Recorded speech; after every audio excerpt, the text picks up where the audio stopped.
давайте мы сегодня познакомимся с чувашской выпечкой. Вот у нас на столе разные виды чувашской выпечки.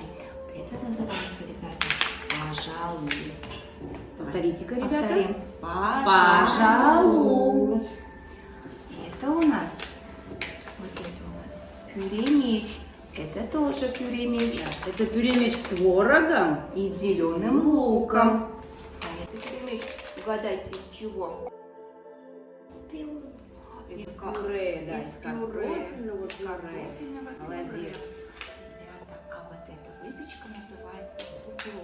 Обратите внимание, тут дырочки. Как вы думаете, для чего сделаны дырочки? Молодец, Чтобы оттуда Аня. выходил пар. А это у нас пироги. Куголь. Давайте повторим. Куголь. А это хлеб.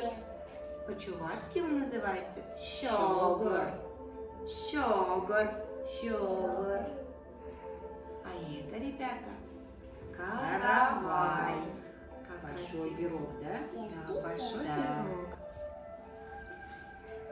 Кого встречают с караваем, Марьяна Вячеславовна? С караваем обычно встречают знатных Знатных гостей.